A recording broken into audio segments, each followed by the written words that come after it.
Market లో invest చేసి మీ డబ్బులు డబుల్ చేసుకోవాలనుకుంటున్నారా? సుందరరామిరెడ్డి గారి లైవ్ సెమినార్ కి అటెండ్ అవ్వండి. నమస్కారం గురుగారు. ఓం శ్రీ మహాగణాధిపతయే నమః. గురుగారు, ఇప్పుడు తిరుమలకి చాలా మంది దర్శనానికి వెళ్తూ ఉంటారు. అయితే అక్కడ వెళ్ళినప్పుడు చాలా తీర్థాలలో వాళ్ళు స్నానాలు ఆచరించడము అవన్నీ చేస్తూ ఉంటారు కదా. అసలైతే ప్రత్యేకంగా ముఖ్యమైనగా ఈ తీర్థాల్లో స్నానాలు ఆచరించాలి అనే ఏమైనా తీర్థాలు ప్రత్యేకమైన ఉన్నాయంటారు అక్కడ? ఉన్నాయమ్మా. తిరుమల కొండ మీద అద్భుతమైన రహస్యం ఏంటంటే 108 తీర్థాలు ఉన్నాయి. 108. అందరికి ఇవన్నీ ఇన్ని ఉన్నాయని తెలియకపోవచ్చు, ఏదో ఒకటో రెండో కొన్ని ప్రత్యేకమైన అనుకుంటారు. ప్రత్యేకమైన పర్వదినాల్లో శేషతీర్థము ఇటువంటి ఓపెన్ చేస్తుంటారు. లాస్ట్ టైం మేము వెళ్ళాం, శేషతీర్థం వెళ్ళామమ్మా. కొంచెం అలా కాలు స్లిప్ అయిందంటే ఆ వెళ్లే మార్గంలో మనకు ఈ ఎలుగుబంట్లు అవన్నీ కూడా మీదకి వస్తూ ఉంటాయి. ఈత చెట్లు, అక్కడ ఈత చెట్లు బాగా ఉంటాయి అన్నమాట. వాటి కోసం వస్తుంటాయి మీదకి. ఆ కిందకి దిగి ఐసు ఎలా ముట్టుకుంటారు అయితే ఉంటే నీళ్ళు అంత చల్లగా ఉంటాయి. స్నానం చేసి మళ్ళీ అక్కడి నుంచి అంత కొండ పైకి ఎక్కేదానికి శరీరం శుష్కించిపోతుందమ్మా, అలసిపోతాం, తాగడానికి నీళ్ళు కూడా దొరకవు. స్నానం కొండ దిగిన తర్వాత స్నానం చేస్తుంటే ఎంత ప్రశాంతంగా ఉంటుందో, అనుష్ఠానం చేసుకుని పైకి వచ్చేదానికి మళ్ళీ ఆ కొండంతా ఇలా ఉంటుంది. జారితే బాటిల్స్ తో నీళ్ళు పట్టుకోవాలి. నీళ్ళు తాగుతుంటే పైకి ఎక్కలేం, ఆయాసం వచ్చేస్తుంది. నీళ్ళు లేకుండా పైకి ఎక్కలేం. అంటే పరీక్ష స్వామివారిది. కొన్ని ఇలా 108 రకాల తీర్థాలు ఉన్నాయి. అందులో ఖచ్చితంగా ఎప్పుడు ఎవరు ఏ రకంగా తిరుమల వెళ్ళినా నాగతీర్థం ఉంటుందమ్మా. నాగతీర్థం. ఆ నాగతీర్థంలో ఖచ్చితంగా స్నానం చేయాలి. ఆ నాగతీర్థం ఎంత ఉంటుంది అంటే నా అంచనా ప్రకారం, నా అంచనా కాదు, ఖచ్చితంగా 18x18 ఉంటుంది. అది ఇంకా 16x16 కూడా ఉండవచ్చు. చిన్నది ఒక డబ్బా లాగా ఉంటుంది, అందులో నీళ్ళు ఊరుతూ ఉంటాయి. దాన్ని నాగతీర్థం అంటారు. దీని ప్రత్యేకత నాగతీర్థం అంటే ఇది ప్రత్యేకత అనడానికి వీలేదు. నాగతీర్థమే. అందుకే అన్నా, ఎప్పుడు ఎవరు ఏ రకంగా వెళ్ళినా అక్కడ స్నానం చేయాలి, కనీసం ప్రోక్షణైనా చేసుకోవాలి. అంత గొప్పది ఆ నాగతీర్థం. అది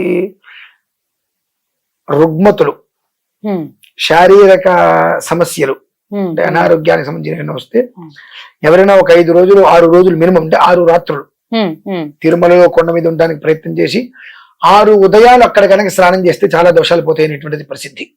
శరీరంలో చర్మ వ్యాధులు ఎటువంటి ఉన్నా సరే ఆ నీటితో స్నానం చేయడం వల్ల అవి పోతాయనేటువంటిది చాలా ఉన్నది. నాగతీర్థం, జాబాల తీర్థం, ఇవి చాలా ఉన్నాయి. కానీ కొన్ని సంవత్సరానికి 1-2 రోజులు మాత్రమే తీస్తూ ఉంటారు. ఆ రోజే ప్రసిద్ధి అని చెప్పి అందరూ వెళ్తూ ఉంటారు. మిగిలిన ఇక్కడ ఈ యొక్క అడవి మృగాల సంచారం ఎక్కువ ఉంటుంటుంది కాబట్టి ఓపెన్ భయపడతారు. తీర్థంలో ఎప్పుడైనా స్నానం చేయొచ్చు, దోషం ఉండదు, కానీ చేయరు. నాగతీర్థం 360 రోజులు స్నానం చేయదగింది, కానీ దాని గురించి ఎవరికి తెలియదు. ఏదో వెళ్తారు, చూస్తారు, నీళ్ళు చల్లుకుంటారు, వచ్చేస్తారు. అంత విశేషమైన తిరుమలలో. తిరుమల కాలినడక వెళ్ళినా బస్సులో వెళ్ళినా మొట్టమొదటిగా మనం చేయవలసింది ఏమిటి అంటే నాగతీర్థం దగ్గరికి వెళ్ళాలి. మన రూమ్ ఏమైనా ఉంటే రూమ్ తీసుకొని బట్టలు అక్కడ పెట్టేసుకొని స్నానం చేయడానికి వీలుగా ఉండేటువంటి వస్త్రాలు తీసుకొని నాగతీర్థానికి వెళ్ళిపోయి అక్కడ స్నానం చేయాలమ్మా. నీళ్లు గడ్డగట్టేసినట్టుగా ఉంటాయి చల్లగా. విచిత్రం ఏంటంటే ఆ నీటి లోపల మొత్తం సుస్పష్టంగా కనిపిస్తూ ఉంటుంది. అంటే ఏమి మనకి ఏం కనిపించదు అసలు. లోపల ఏమైనా తాబేలు ఉందా, ఏమైనా పాము పిల్లలు ఉన్నాయా, అన్ని కనిపిస్తా ఉంటాయి స్పష్టంగా. ఆ లోపల చిన్న రథం ఉంటుంది. రథం అది ఆ మూలకి ఈ మూలకి అటు తిరుగుతూ ఉంటుంది అంతర్గత లోపల. దాని మీద సుబ్రహ్మణ్యేశ్వర స్వామి ఉంటారు అనేటువంటి ఒక ప్రతీతి. కొంతమంది ఒక రకమైన భయం ఉన్న వాళ్ళు అక్కడికి వెళ్ళి అందులో చేయి పెట్టలేరు, ఏమైనా అవుతుందేమో అని చెప్పి. అందులో మేము ఒక మోకాలు వరకు దిగి స్నానం చేసి వచ్చాం. అలా రౌండ్ వేసుకొని చక్కగా ఈత కొట్టి చూడటానికి ఆహ్లాదకరంగా, ముట్టుకోవడానికి భయంకరంగా ఉంటుంది. అది వైతరణి నది అంటారు, చూసారండి? అలా 16x16 అడుగులు ఒక గట్టులాగా ఉంటుంది. అందులో రకరకాల సర్పజాతులు అందులో తిరుగుతూ ఉంటేనటువంటిది చాలా అనుభూతి ఉంది. కానీ ఎవరిని ఏమి చెయ్యవు, ఎవరి జోలికి అవి రావు. అక్కడికి వెళ్ళి అందులో దిగి స్నానం చేయటం అనేటువంటిది కొంతమంది చేస్తారు, కొంతమంది చెంబులో బయట నుండి నీళ్లు పోసుకుంటూ ఉంటారు. అలా చేయొచ్చా? ఆ నీళ్లు మన ఒంటి మీద పడాలి. పడాలంతే. నువ్వు ఎలా అయినా చెయ్యి, ఆ నీరు మన ఒంటి మీద పడాలి. ఆ నీరు చాలా మంది తీసుకొని బకెట్ తో తీసుకొని పక్కన పెట్టుకుని ఇలా నీళ్లు పోసుకోవడం వల్ల చర్మ వ్యాధులన్నీ తగ్గిపోతాయి అనేటువంటిది చాలా ఇది ఉంది. అక్కడే నాగేంద్ర స్వామి విగ్రహాలు చాలా ఉన్నాయి. స్నానం చేసుకున్న తర్వాత ఆ నాగేంద్ర స్వామి వారి దగ్గరికి చలిమిడి అంటే ఎట్లా చిమ్మిరి ముందు బెల్లము తలనువులు దంచి చిమ్మిరి చేసి ఆ చిమ్మిరి స్వామివారికి నివేదనగా పెట్టి తర్వాత బియ్య పిండి బెల్లంతో కలిపిన చలిమిడి స్వామివారికి నివేదనగా పెట్టి ఆ ప్రసాదాన్ని తీసుకోవడం అనేటువంటిది అనాది నుంచి జరుగుతుంది. కానీ ఇవి బయటికి రావు. ఎందుకు చెప్పండి? దానికి ఉండేటువంటి పవిత్రత. అయిన వాళ్ళు కాని వాళ్ళు ఎవరు పడితే వాళ్ళు అక్కడికి వెళ్ళిపోతాంటే కుదరదండి. వెళ్ళిపోయినా నదిలో స్నానం చేయలేరు. నది కాదు, చిన్న పుష్కరిణి లాంటిది, తీర్థం, స్నానం చేయలేరు. ఒక భయంకరమైన ఆనందకరమైన వాతావరణం, రమ్యమైనటువంటి వాతావరణం భయంకరంగా కనిపిస్తుంటుంది. మర్రి ఓడలు చుట్టూగా వస్తూ ఉంటుంది, చల్లటి గాలి, ఒక్కోసారి అసలు ఏమీ శ్వాస కూడా ఆడదేమో అన్నట్టుగా అనిపిస్తూ ఉంటుంది. రకరకాల వాతావరణం, 2 గంటలు కూర్చుంటాయి, ఎన్నో రకాల ఆనందాలను అక్కడ మనం తిలకించవచ్చు. అంత తృప్తిగా ఉంటుంది అనమాట. అటువంటి చోటుకి ఖచ్చితంగా ప్రతి ఒక్క మనిషి వెళ్ళి తీరవలసిందే. ఇందులో మనం పూర్వం 3 వీడియోలో కూడా మనం చెప్పుకున్నాం. స్వామివారికి చేసేటువంటి 21వ తారీఖు చేసేటువంటి మహాకృతం ఏదైతే ఉందో దాని గురించి మనం చెప్పుకున్నాం. తులసి దళార్చన, సువర్ణ పుష్పార్చన, వెంకటేశ్వర స్వామి వారి యొక్క తిరుమలగిరి నామార్చన అని చెప్పి, అందులో పుష్కరిణిలో మనం స్నానం చేయటం కానీ లేదంటే ప్రోక్షణ చేసుకోవడం కానీ అన్నాం. ఇది అక్కడ వరాహస్వామి వారి దర్శనం అనంతరం పుష్కరిణిలో ఉన్నాం. ఆ పుష్కరిణి అనేటువంటిది శేషతీర్థం, ఈ నాగతీర్థమేనమ్మా. ఆ పుష్కరిణి అనేటువంటి పదం నాగతీర్థానికి వర్తిస్తుంది. అందరికీ పుష్కరిణి అనేటువంటి స్వయంవారి పుష్కరిణి, అది వేరు. ప్రోక్షణ చేసుకోవటమా, అక్కడ మనం స్నానం చేయటమా ఏమిటి అనేటువంటిది ఆ ఒక్క నిర్ణయాత్మకమైన విషయం అక్కడ జరుగుతుందమ్మా. అది నాగతీర్థం. లోకంలో ఇప్పుడు గత 20 సంవత్సరాలుగా ప్రతి 10లో 9 మందికి నాగదోషాలు వస్తున్నాయి. జన్మతహాగా లేవు, పుట్టుకతో ఎవరికి నాగదోషాలు లేవు, పుట్టుకతో నాగదోషం ఎవ్వరికి లేవు. వారు పెరిగి పెద్ద అయిన తర్వాత వారు పెద్ద మనిషి అయ్యే సమయం వచ్చింది. ఈ పెద్ద మనిషి అయిన తర్వాత పూర్వకాలంలో వాళ్ళు వస్త్రాలు వాడేవారు, వాటిని తడిపి జారేసుకునేవారు. కానీ ఇప్పుడు ఈ ప్యాడ్స్ అనేవి వాడుతున్నారు. ఎక్కడ పడితే అక్కడ వాటిని పడేస్తున్నారు.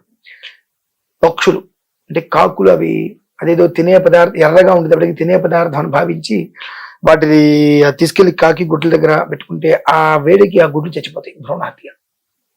ఆ పాము పుట్టల దగ్గర పట్టడం వలన ఆ పాము పిల్లలు చనిపోతాయి. తద్వారా నాగదోషం అనేటువంటిది ప్రతి 10 మందిలో 8-9 మందికి ఆపాదిస్తుంది.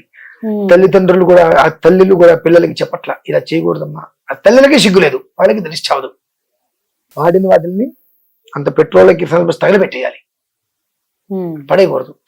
ఈ పడేయటం వల్ల ఏమవుతుందంటే నెగిటివ్ అనేటువంటిది తొందరగా వాళ్ళ మీదకి వస్తూ ఉంటుంది. కొంతమందిని చూస్తే అంతా బాగానే ఉంటుంది, కానీ ఏదో తెలియని ఒక ఇబ్బందులు పడుతూ ఉంటారు.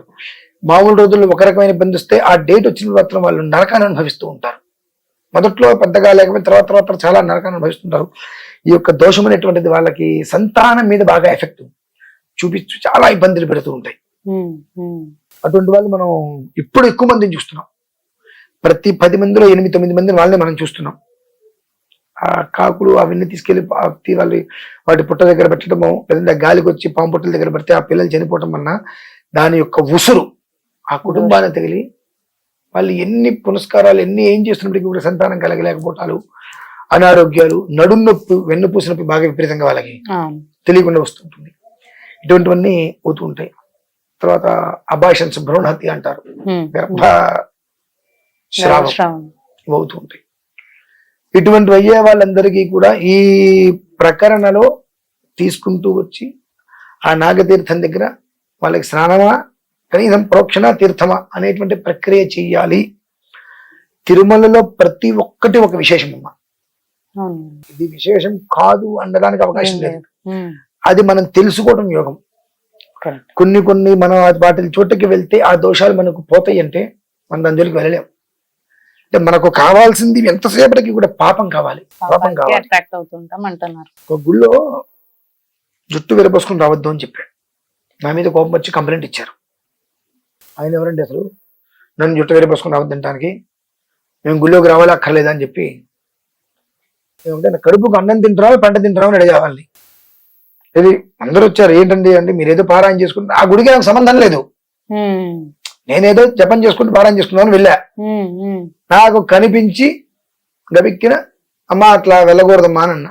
అందుకని ఆవిడ వెళ్ళి కంప్లైంట్ ఇచ్చి, మీరు ఎవరండి, మీరు జపం మీరు చేసుకుంటారు, మీరు మీ పారాయణ ఏదో మీరు చేసుకుంటారు, దండం పెట్టుకోవడానికి వచ్చారు, వచ్చే వాళ్ళు జుట్టు వేసుకొని వస్తే ఎట్లా వస్తే మీకేంటండి అని కొంచెం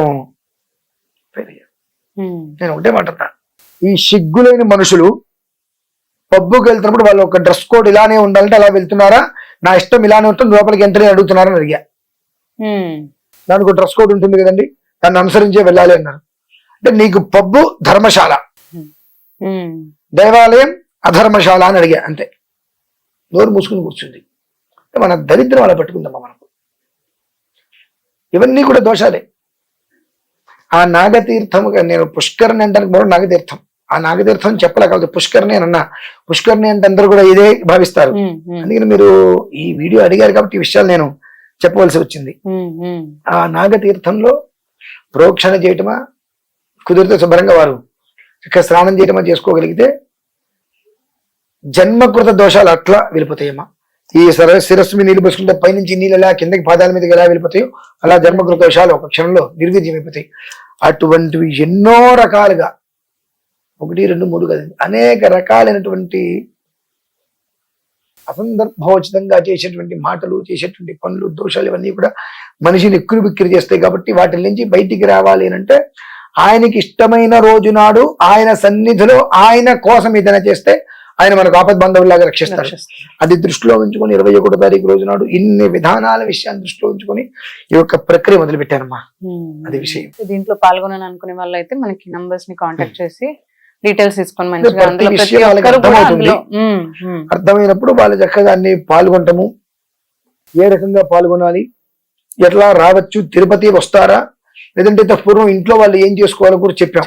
సరే ఇంట్లో వాళ్ళు ఇలా చేసుకోవచ్చు అనుకుంటే అలా చేసుకోవడమా, లేదండి మేము స్వామివారి సేవలో స్వామివారి సన్నిధిలో మేము అక్కడ వస్తాము అక్కడ ఉంటాము అనేటువంటి పరిస్థితి వస్తే వాళ్ళు తిరుపతిలో మమ్మల్ని ఎక్కడ కలవాలి, ఎక్కడ ఉంటాను అనేటువంటి విషయాన్ని వాళ్ళకి అన్ని కూడా వివరించి మేము ఉండేటువంటి సమయానికి ఎక్కడ ఉంటామో ఆ ప్రదేశం లొకేషన్ కూడా వాళ్ళకి అందించడం. ధన్యవాదాలు.